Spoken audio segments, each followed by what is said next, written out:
Hey, it's your friendly podcaster, BJ of Chew on This and Nerds United podcast. And every month we're growing, and it's because of loyal listeners like you guys. So tell your friends to check us out on iTunes or Google Play or YouTube. We would love to have your reviews and comments, and you can also subscribe to our Facebook page for content. Plus, you can check out our Twitter and our Instagram at Chew on This Pod. And you can even send us an email if you want to at chewonthispodcast@gmail.com. So we'd love to hear from you and enjoy this week's episode of Chew on This.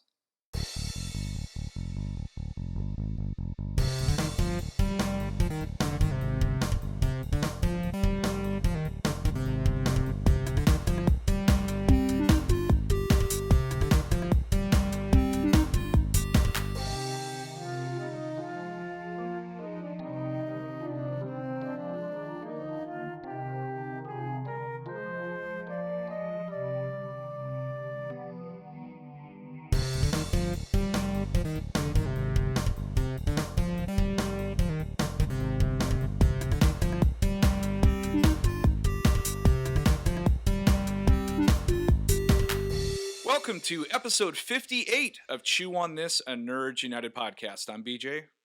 Vic. So we've had some major shows just end. Actually, like three, but we're only going to talk about two tonight. We'll probably just leave The Walking Dead for next year when the finale hits. Well, that's Um, mid-season, so technically you were right the first time. Only two's ended.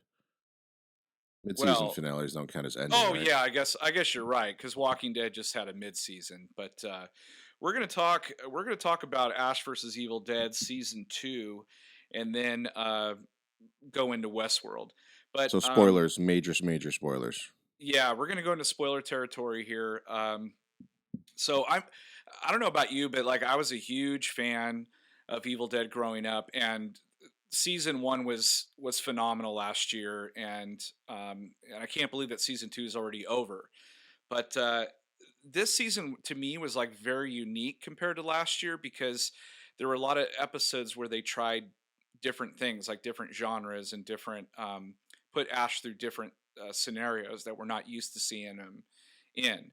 Um, and like and then reaching out to like some of the different type of horror genres that I really dug. Like there was one episode where they dealt with the car, like the car was possessed, like Christine, and they Right. they had an asylum episode where he's inside his own mind, and it's that weird puppet thing. Like we'll go into some of that, but I just really dug. My initial reaction to the season is like I just really dug how each episode was different from the next, and then some episodes actually played over two episodes, so it was kind of like a nice little mini movie. And the production value went way up this year. A lot of good special effects. And what did you think about this season um, on Ash versus Evil Dead? I think you kind of got it right there, where it was very different than anything we'd ever seen. The first season was a big throwback to more towards Army of Darkness, a little bit more Evil Dead 2, I would Hmm. say. They still have yet to go back to the original Evil Dead, where it's just straight like balls to the wall horror, no comedy whatsoever. Because there's always something in these two seasons that kind of breaks the scariness. Either Hmm. Ash says something like really funny, or does something really funny, or something funny happens with the other characters. Just something like going all the way back to the to the episode where he's got his head up the cadaver and the dick is like right by his face, like just crazy shit like that, right? Like something always happens where you're gonna get a jump moment, something's gonna be kind of scary, but then something funny happens. Oh, the gross factor on this season was way up. I mean, that Yeah. that that episode where he got pulled into the cadaver and went up that guy's ass. That was I'd never seen anything like that. I had no idea how they got away with that shit, man. I know it's on cable, but even that's pretty big for cable. Yeah, there's a Um, rule that like you can show whatever you want on a woman's body, but you just can't show dick. And that episode just like showed a lot of dick. right Dead next dick, to I his should say. face. Yeah, Yeah. yeah, dead dick. I mean, that was so disgusting. They did a little throwback to Evil Dead with Henrietta on the very last episode. and the neck, stuck out and all that stuff. I thought that was really cool that he fought Well, they Henrietta must because have we. they must have also gotten the rights back to Army of Darkness because they went back in time. Yeah, that's very possible. They made a deal because they even showed some footage of the. There was like one footage where it shows the car falling out of the sky and him falling out of the sky, and that was from Army of Darkness. Right, Um, exactly. and then And and they then they said do that the in the beginning of the yeah. season. They said that in the beginning of I'm sorry, the beginning of the series.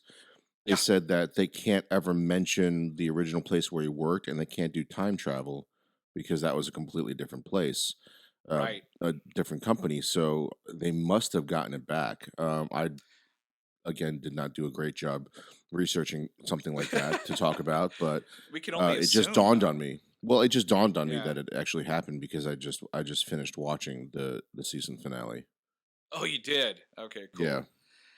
Yeah, they did some interesting stuff. They had Ruby kind of turned around, played by Lucy Lawless. Ruby turned around and actually became somewhat of a good guy. And then when they go back in time to save Pablo, um, she they come across '80s Ruby, and where she's still evil, and that was really interesting to see the two of them in the same spot. But it was but also just like we were interesting. just but like just what we were Yeah. just talking Mhm. about how like something scary is about to happen, and he sees both rubies and he immediately goes right to threesome. Like something like he just breaks out the speech of going into a threesome, or is it really a threesome because it's technically still you, you know? Yo. Yeah, he pulled out some really awesome one-liners. And the last episode, I mean, the stakes are really high. He's about to die, and Bale's about to cut him open and skin him alive and all that stuff. And he goes, "Wait, wait, wait." He's like, "I got one question." He's like, "I'm not afraid to die, but I got one question." She's like, "How was she in the sack?" And it's just enough to like make Bale like smirk and he's about to answer his question. That gave time for Ash to turn the tables on him and kill him, which was Right. really cool. That was a really cool scene because the skin falls off of him and it's really disgusting, but really well done. And then the cabin, I don't know if this is probably the last time we're going to see the cabin because it finally like crumbles down and goes into hell. And it's like back in the '80s when that happens. So, Well, so I want to skip all the way to the season. I want to skip ahead. I'm sure there's okay. highlights that we can talk about, but I want to skip all the way to the season finale, and here's why. There were a couple of moments. Again, I don't know what it is. I don't know if Hollywood got together and said, "Let's just do a bunch of time travel shit," but there's parts in the season finale that bother me. So I personally didn't like how the season finale ended, and I didn't like a few things or a couple of things that stood out to me in the season Hmm. finale. The first one was him getting his hand back, and Right. they have that line where that he's looking at oh fuck, what's her name? Not is it not Julie? Is it Julie? What the hell's her name? Who are you Kelly. talking Kelly. about? It's Kelly. Oh, Kelly. Yeah. Kelly. Kelly says to him, "Oh, we must have won, or we must have changed it, or whatever. You got your hand back, right?" Well, clearly he didn't win, just because he didn't get his hand back, or it eventually gets chopped off. Because if he got his hand back, Kelly would basically disappear. Because if he doesn't get the book, or read from the book, or they don't read from the book, Kelly never exists in his world, right? So she should Right. immediately disappear, like the Back to the Future thing.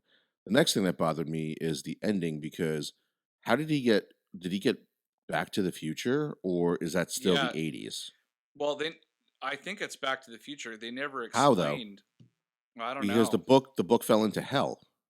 The only reason why I know they went back to the future is because the love of his life was there and she was older still. So I looked and I'm like, oh, they must have went back. Okay, well And that then makes sense, but what doesn't make sense is how they got back because remember right before that, right before Bale reveals himself again as Pablo, he needs the book to get back in time. And the yeah, book clearly falls into hell. I have no idea unless Pablo memorized the spell in order to make the portal. But they I don't could. show it. Well, no, they. I think what it happened. So here's I have two minds of this thing. There's so many holes on the time travel thing, but because it's Evil Dead and it's funny, they kind of try to distract you with the horror and the funny, and then and they just kind of dismiss the whole holes in the time travel thing. Because like something like Looper takes it very seriously. Back to the Future, while it is funny, Well, is a near perfect movie, but you could poke holes in that as well. well, I guess okay. So the hand thing is nitpicking with Kelly still there. That's a little Right. nitpicking, but it's Hmm. really awkward when all of a sudden they're throwing a parade for him because it just cuts to it. They don't Well, drive see, away, they don't walk away, nothing. It just right. cuts to it. And What I think what you spend the first 2 minutes of that that parade or whatever you that party or whatever figuring Mhm. out, is this real or did they dupe him again? Like because the edit is really bad. Well, so what I'm thinking is this. I think they already filmed everything thinking that this might be it, the last season or whatever, because even though they did renew it right after the first episode aired, they already had the whole season in the can. So yeah, they threw that little thing in there with Ruby. You see Ruby a little bit, and then at the very end, you see someone come across the book many years later. Some kid like picks up the book and goes, "What's this?" And then that's this. They could have added that at the last minute, finding out, "Oh, cool, we're coming back next year." Yeah, but So that's that little not but that's not many years later. That's right then and there because if you no, no, went no. back to the It future. is many years later, because that if you look at the Volkswagen Bug, that was where the doctor died in there. And if you Right, but look that at was the in the bug, '80s. right, but if you look at the bug, it looked like it's been there for years. Like it's all rusted out, the tires are missing. It looks like 20 years went by before someone found the book Right, again. in where Ash comes back to the present, that's when it happens. That's what Right. my interpretation of Right. that was. Right. Like a Jumanji thing, like someone just, left it there and then somebody found it years later or whatever. But the book went into hell clearly. I mean, everything, and even Ruby looked like she disappeared, but now you got Ruby back wandering around 30 years later, and then someone finds the book. So someone's going to read out of that book again, and Ash is going to have to come out of retirement, is kind of what I'm thinking next year. Like they have an opportunity now to make things different. I just hope they don't go back to the cabin anymore. Like the second time around was almost like too much, but they did something different to make it a little cool. But they need to do something. Like I love how each episode was different, and I hope they kind of venture into that next year again, and also like add some new characters. Like I'm kind of getting tired. Like when Pablo died, whether I was sad, I was sad. I was like, okay, well, let's move on. Like let's get some new fresh blood in there. But and then he comes right back conveniently, like pops out of the Somebody ashes. fucking spoiled the shit out of that on Facebook for me. Did they really? I Yeah, stay away from. they posted a picture that said, "You're my boy, Pablo," and I was like, "You motherfucker!" And I was just Yeah, gonna watch it that night. I was just talking to someone about that the other day. Like I stayed away from social media when Walking Dead and Westworld pop up. I'm surprised about the Evil Dead because I nobody is watching that show. Unfortunately, I don't know how they keep renewing it, but um, something like Walking Dead or Westworld, you have like 10, 12 million people a week watching it or more, and so I stay away from it. Like Westworld was not spoiled on me at all, thank God, because there's some big twists in that, but. Yeah, so we're gonna get an Ash versus Evil Dead season 3 next year, which I'm very excited about. I love the series. Um, I love I everything love the about it. I mean, character. oh yeah, Ash is like one of those iconic characters. There's nobody else out there that could play this role. I mean, he's incredible, and I'm so happy that he's he gets to do this, and I hope it goes. I hope this series just keeps going and going and going. I mean, they've really have a knack of like making it interesting and funny and scary too at the same time and disgusting. When Henrietta made him suck on her boob, oh, that was disgusting. Oh, that was so gross. Yeah, but I don't know what what stood out to you. Like, what episode or episodes kind of stood out to you this time around compared to um, last year? well, even though somebody kind of spoiled it, like for me, the Pablo dying was a big shock to me because he was, Yeah. one of the main characters. And the way he died too, like right after, it was the perfect way to kill him in that type of atmosphere where you think he saved the world, and all of a sudden he just is fucking cut in half. Oh yeah. But immediately, like right after that episode, the very next episode, fucking Ash is driving around with his corpse doing fucking, donuts in the middle of the street, fucking wasted. It's so goddamn funny. He was folded in half and taped together. Yeah, yeah, with electrical tape and garbage That was bags, just so fucking funny. crazy. Obviously the dick episode is what I'm gonna call it. The dead dick episode was fucking shocking to me. That was Oh fucking my hilarious. god. Because right before Uh, that, didn't he wasn't he covered in shit or something like that? Right well, before this that? this intestine thing like grabbed him and started pulled him up his butt, and he's like, Yeah, and fucking then later on ridiculous. she goes, later on she's like, you smell like shit. And he's like, it is shit. He's so uh, ridiculous. the I think though that kind of stands out when you see Ash's sister, like they bring Ash's sister back. Oh, Cheryl, that was so cool. They brought her That was back. fucking creepy as fuck. Yeah. When Lee Majors, and this is why I thought this episode was so funny or so like awesome. So I have not watched The Walking Dead since the first episode of this season. When Hmm. spoilers for turn this or fast forward this, where Glenn gets his fucking head bashed in. Right. So I'm watching, but I'm catching. I'm watching weekly on Ash versus Evil Dead, and Lee Majors gets his fucking head rolled in right from the car, Oh, yeah, that's right. and it's completely fucking different. Where like The Walking Dead is so goddamn serious, and everybody's crying, and you're just in shock. You're emotionally like fucking drained from watching that episode.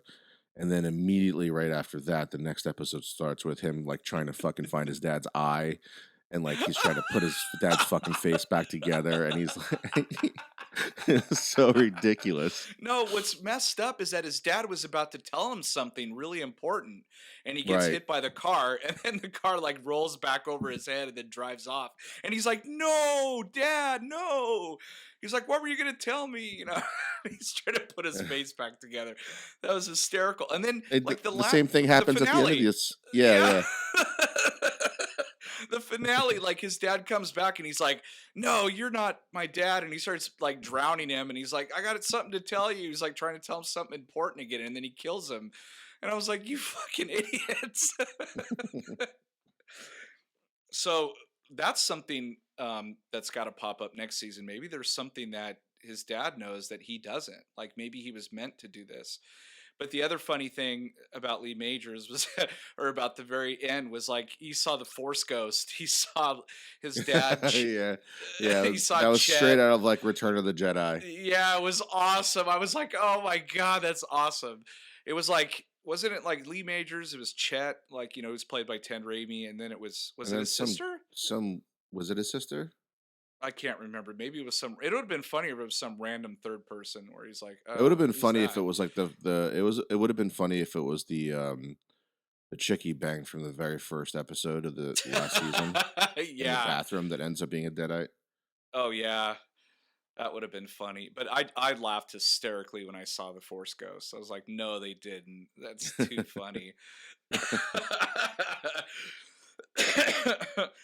No, this show is like, it's so over the top and ridiculous. It doesn't apologize for it, and I love it. I love it so much. It's It's just fun coming from like I said, coming from The Walking Dead. Like the show, like if you like horror but you like a little funny, like this show gets it, and it's a really good step away. Like I have to build myself. I've been trying to build myself up to watch The Walking Dead again, because I just after like a long day with the kids or whatever, I don't feel mhm. like sitting down and watching something that's either going to a depress me, or like I'm on the edge of my seat the whole time, and like I feel like I don't feel like having anxiety after a long day. Right. So I have to build myself up to watching The Walking Dead. But with Ash versus Evil Dead, like I said, you get a scare, but then something ridiculously funny happens. So Yeah, it's a good usually watch.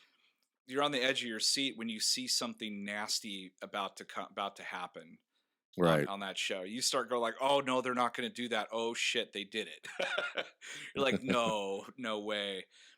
The other That's thing that stood out to me real quick was there's an episode where he's like in this asylum, and he's thinks they're trying to convince him that he's crazy, and they're trying to right. like ask him where the book is and all that stuff. And like the thing that made me laugh is that there was an ash puppet in there that was really crude and disgusting, and like him and Kelly, the Kelly and the puppet have like this massive fight. It's hysterical.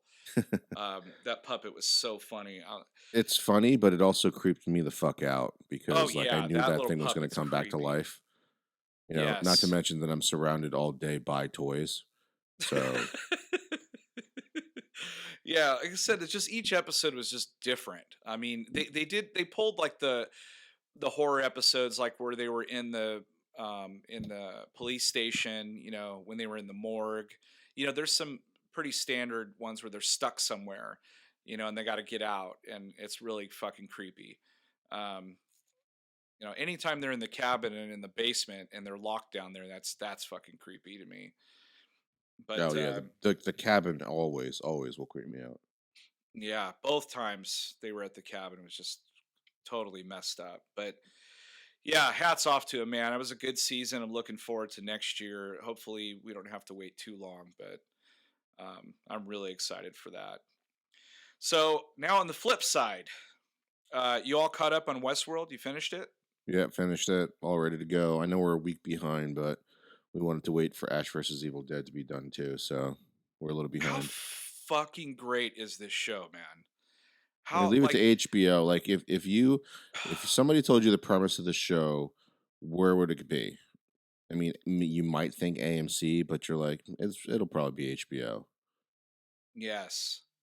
I mean, it's the perfect spot for it, and not just because of nudity. And there's a god awful lot of nudity, but it's done in a way that they're robots essentially, and they're sitting there and they're getting worked on or talked to, and they're Yeah, uh, they pretty much drive that point home too.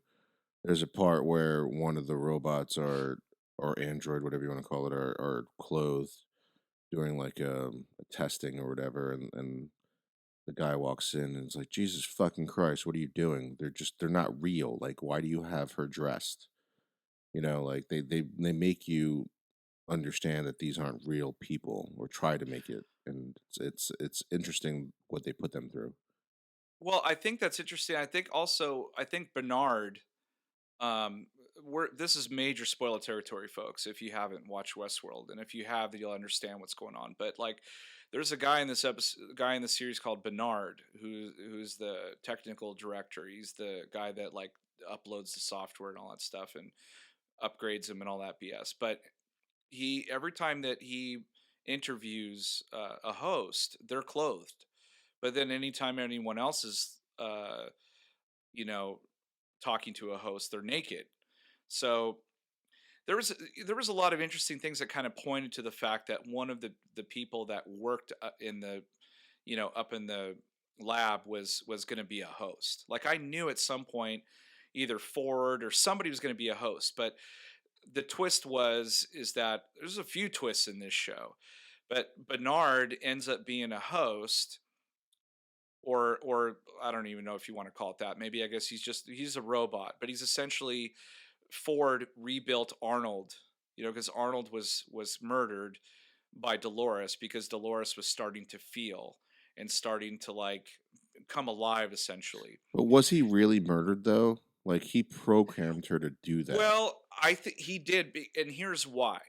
Once he figured out that the hosts were starting to become sentient, or whatever you want to call it, he told Anthony Hopkins' character Ford, "Hey, we need to close this thing down. These things are becoming real. Like, I think I just want to keep this park to ourselves and have the robots run around as real as was what I got out of it. Like, he didn't want to use them as slaves and use them to get fucked and killed all the time and all that. He's like, let's just but Ford is like, no, my dream is to like have this awesome park, and Bernard's dream, or Arnold's dream, was to have these sentient robots walking around and gaining consciousness, and that excited him. Well, then, so you assume that Ford was the one that killed him. You just assume that Right. Ford killed him to keep his dream alive and keep the park open and all that stuff. But what ends up happening is because Ford is against him and he's like, no, we need to open this park. Arnold takes it upon himself because he lost everything. I mean, he had lost his son, he lost his wife, all that stuff. So, like, he really has nothing to live for. So he thinks, okay, I'm just going to put my voice and my stuff into the host so that they can always hear me or I can guide them or something like that. Um, and if these two hosts, so he has Teddy and Dolores kill a bunch of hosts and then kill him, he figures that would be enough to have the park closed. But Ford was able to sweep it under the rug and say it was an accident or some shit, and he's able to keep running the park. And it's not until 35 years later that Ford realizes what Arnold was attempting to do, and he essentially does the same exact thing in the finale. Um, so it, I don't know if you haven't watched the show, I probably make absolutely no sense, but it's so fucking great. The show, like the first 2 or 3 episodes, is just basically you trying to figure out what the hell's going on because it's kind of a slow burn. But as you go along, you start to realize that these hosts, they have this programming that's deep inside them. It's starting to rise up, and it has before in the past, but now for some reason it's coming out even more and more, and then to the point where they become sentient. Like I think Thandie Newton was one of my favorite characters. She played the prostitute that ran the brothel and the bar, and she becomes sentient and she's able to like start running the programs and start telling the hosts what to do. Like it was But does she super does she cool. really become sentient though? Well, I think it was programmed in her in the beginning, but I think after a while, I think she did kind of feel something because what Bernard said is that if you feel loss or a sense of like just extreme pain of some kind, emotional pain, that's when you truly like come alive, kind of thing, in the pain. And so her pain was that her daughter was murdered, and we haven't gotten to that character yet, but there's another main character throughout this thread. He's known as the Man in Black. They didn't really say his name. And the Man in Black is like he's done 35 years he's been going to this park and he's been doing all this shit. And then eventually he kind of thinks to himself, I need to find out truly who I am. And so he goes and he decides to murder the woman and her kid just to see if he felt anything. And he found out that he felt nothing and that he truly was like kind of evil inside a little bit. And you go into his character, you find out he's runs this really expensive company and he's got all this money and he invested in Westworld, and so he gets to come and go as he pleases. And he's run through all the storylines. He's bored to death, but there's one storyline that he thinks you know, is it's like this underlying thing called the maze, and he thinks that, oh, this is really interesting to me. Like I need to figure this out, but it never was meant for him. It was meant for the hosts to go through this maze and to figure out like, hey, I don't want to be a slave. I want to be my own person. This world is for us, not for the humans to fuck us and kill us and do all this shit. Like, this is our world. And that's what I think Ford finally comes to realize and decides, yeah, you're right. And they're about to push him out of the company anyway. So he goes out with a bang, literally. Um, but just some of the twists and turns. I mean, finding out Bernard is actually Arnold and he's actually a host. That was a big twist.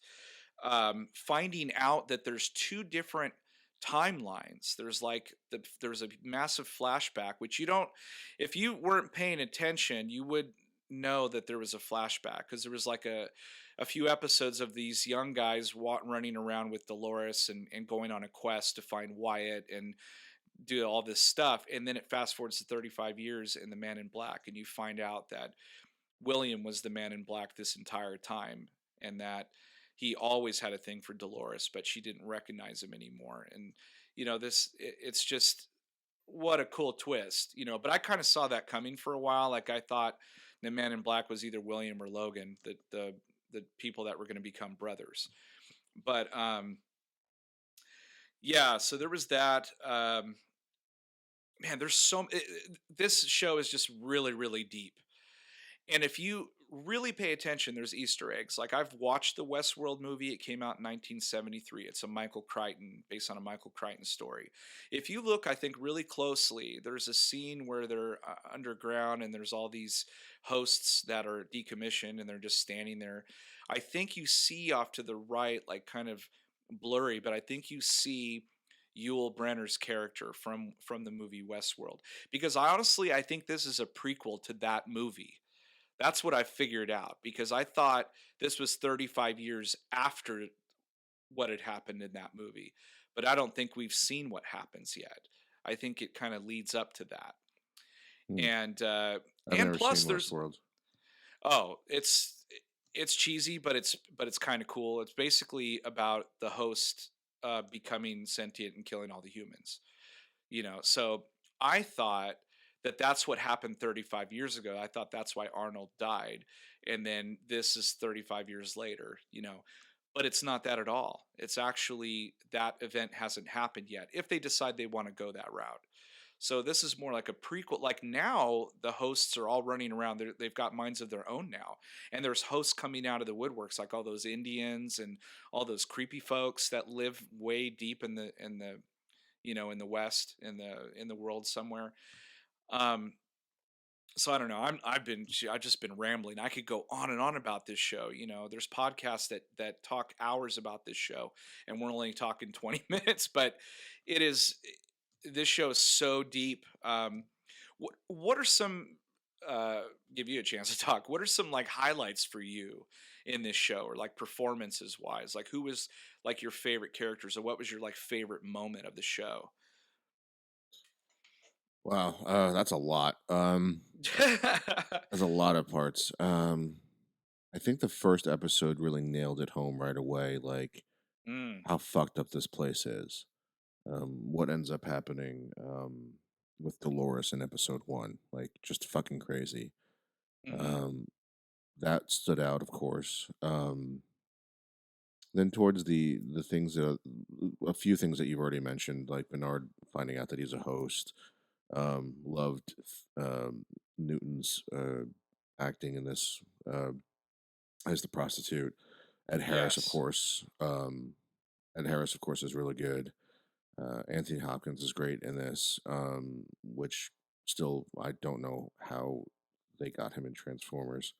Um, and of course, Money. like also James Marsden, like God, does he just is he just typecasted as the guy who always gets fucked over?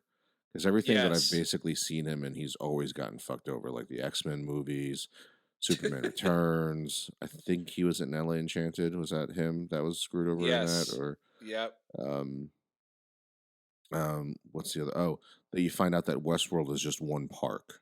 That was kind of cool because they, when the prostitute is escaping. Wait, she has a name, right? I can't remember her. Maeve. Maeve. Hey, she when she's escaping with them and they end up in like feudal Japan. I was like, oh fuck, there's a whole different other place for this. Now that means that I mean, think about how giant Westworld is, right? It seems like it's in like Arizona, like the whole Hmm. state of Arizona is Westworld, and then there's obviously a Japan town or something or Japan world. Um, and you wonder like how big this fucking facility actually is. So that was like, and they didn't really play too much time on it. It was just like they were just in and out. So that was kind of like big to think about like how big this company really actually is. Oh I yeah. mean, they basically have like just if it was just Japan World or and Westworld, that's like two islands right there that they own basically that they're Well, running. in the movie, just real quick, in the movie they had Westworld, they had Future World, and then they had Roman World. Mm. And so when I saw the samurais fighting, I got so fucking. I'm like, oh my god, that's awesome. I hope they do that. Like, I hope they kind of, because those are two worlds. Again, you can just go and just have, blast, killing Well, people and screwing in people. Westworld, the bullets don't affect the humans. How I'm wondering because they just like disappear or something like They're that. supposed to sting. They're supposed to sting though. Like you feel them, Oh, like you get okay, like probably a welt or something from it, like you would get hit by a paintball, but you don't oh, die. okay. All right. Well, I mean, I guess they could try to do the same thing in. I'm calling it With Japan World, but I swords. don't. Yeah, I guess. Well, but if they But become alive, they can kill. right, the whole thing with William. Um, I thought it was the Man in Black from the very beginning, but then they threw me off by merging the timelines together and not telling you that she's just having flashbacks throughout the entire journey, and you don't know Yes. what the hell is going on until the very end when she says, basically, my William will come for me. And then it's fucking revealed that the whole time you saw William, it was actually happening y- at the same time, but only in her memory. Yes. It was So it genius. was, So well yeah, done. freaking trippy. Yeah, it was really, really well done. Everybody in this show acted their asses off. Just everybody in this show is unbelievable. Um, I loved I, Jeffrey Wright in this. oh, I my loved him so favorite. much. Yes. I mean, you have to pretend that you're a host that pretending to be a human. You know what I mean? Like, how do And you do that? there's certain scenes where he goes in and out of both. Yeah. I mean, even the women do it too. I mean, Dolores, or every time so when they're talking to them, they're talking normal, but when they go diagnostic or they go something like that, you see them kind of like I dehuman, think like switch off. Maze had the hardest one to do because she had to be a robot while pretending to not know she was a robot being a robot. I think I got that right. Yes. Yeah, something like that. Especially toward the end. Yeah, she had to really finagle her way. That finale was awesome because I think Jonathan Nolan directed the first and last episode. Um, Mm, and he had a hand in writing, I think, a bunch of it.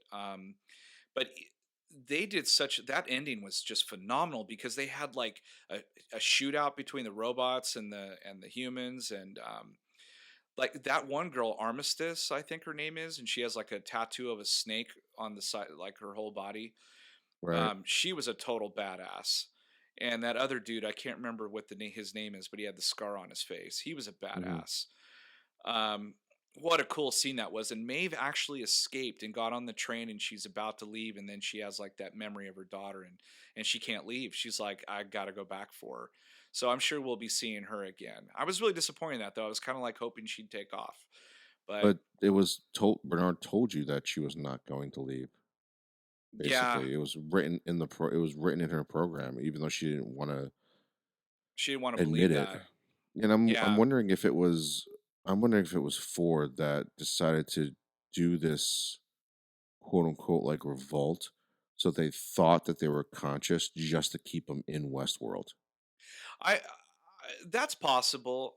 I kind of tend to think that way. He definitely. I mean, he's at the end of his rope. He was about to get kicked out of the company and all that stuff, and I think he's has remorse for how Arnold died and all that stuff, and so he wanted to see Arnold's vision through, and he did it in a spectacular way by showing But his new narrative. what was Arnold's actual vision? Was it to leave Westworld to them and just I like just? think so. I think so. I think that's exactly what it was. And he I thought he said that Ford said at one time Arnold was trying to make them more real. And if that's the case, it would mean that Arnold wanted them to get out of Westworld and into the real world, which in turn would turn Ford into a brilliant programmer because it would make it seem like, what better way than to tell these people that they're becoming conscious while at the same time anchoring them to Westworld, like for Maze or whatever her name is, uh-huh. anchoring her to having her find her daughter in Oh, Westworld, like that's possible. Yeah, making her that's think possible that it was too. her choice you know, that it was her choice, while at the same time, like, you know, Arnold Bernard's telling you that it wasn't really her choice. It was written in her program, but fooling her to think that she has consciousness or free will. Yeah.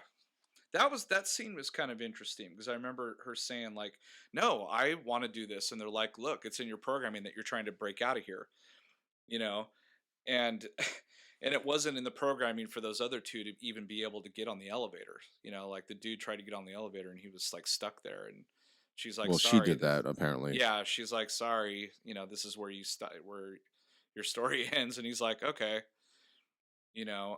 I think there's a little clip at the end where Armistice actually, I think she tears her arm off and like gets out of that, get like leaves from that area. I think, if I Is that remember right, the this it's is been that a the end week. scene that you told me about? Yeah, yeah, it's the end scene. I think after the credits, you see what's her name, who got her arm stuck in the, she yanks it out. I have to go back and look at it again. It was some weird like end credit scene. Um, which a lot of shows and movies do now. I mean, thanks to Marvel. Right. um, although it's been done before with like Pirates and all that stuff, but I think Marvel's the biggie right now that does that. But yeah, there are so many different stories and different threads, but they all come together at the end in like one big magnificent finale. And now the problem right now is that they're saying we won't see season two until 2018. So we got a ways to wait to find out what happens. So that's the only bummer about it.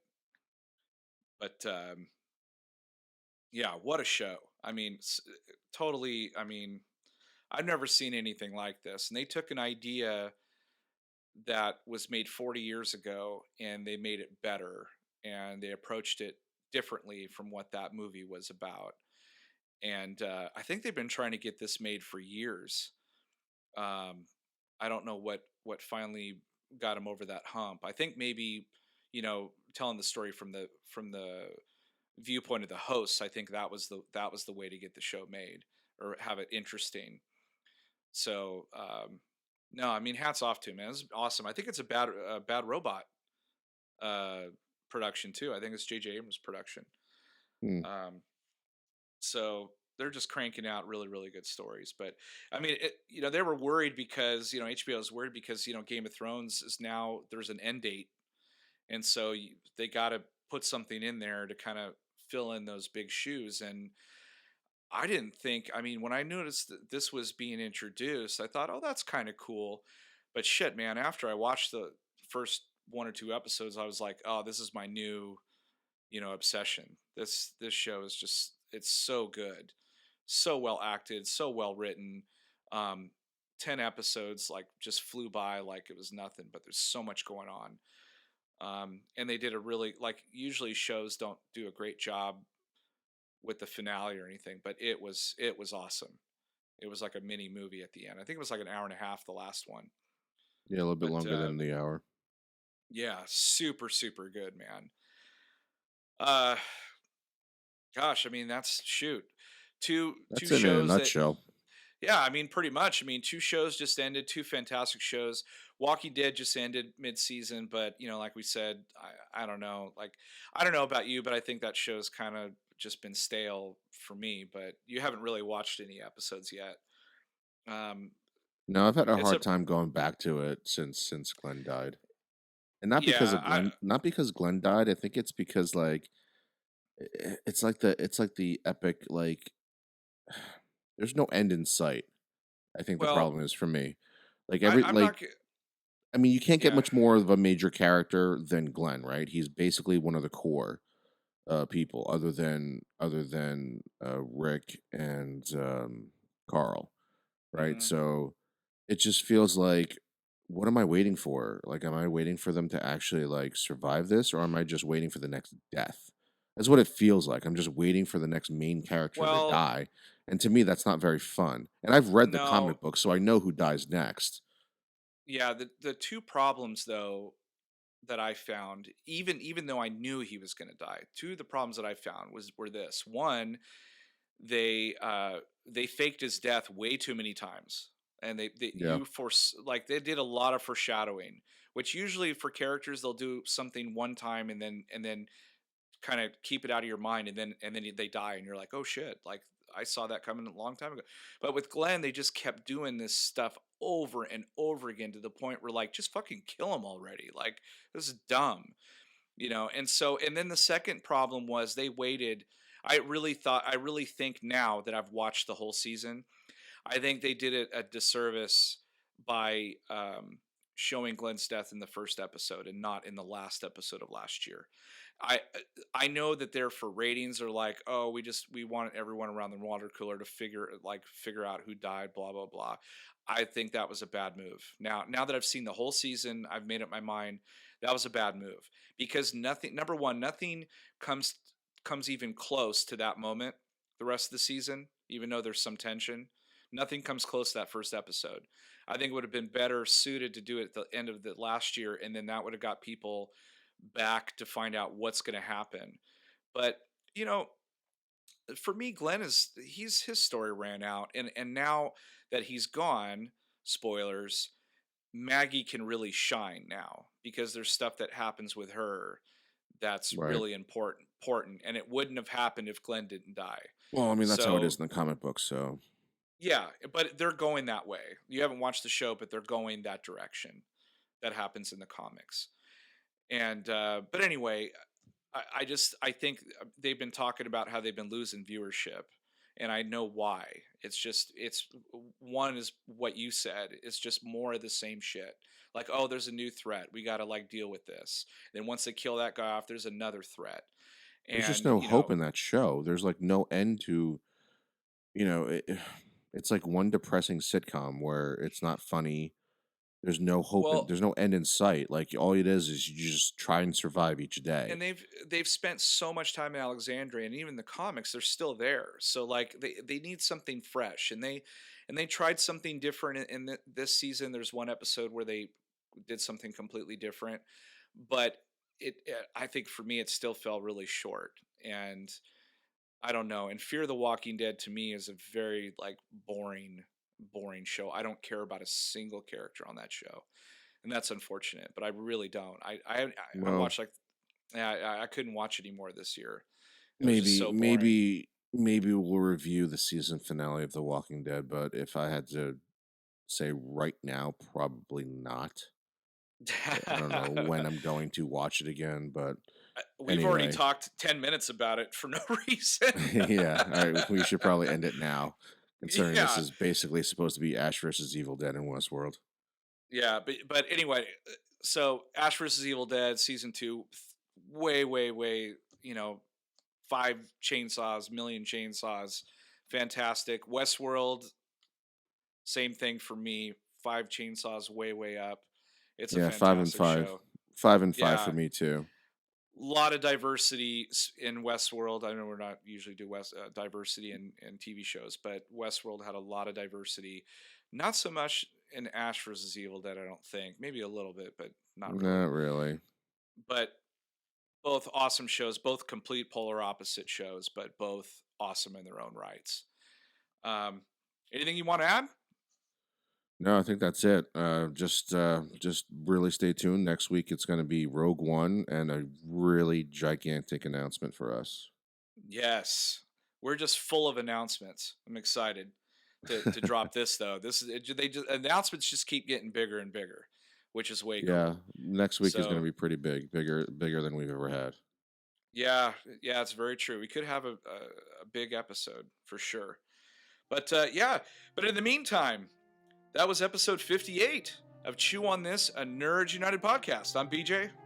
Nick, Until next time, folks, chew on that. later.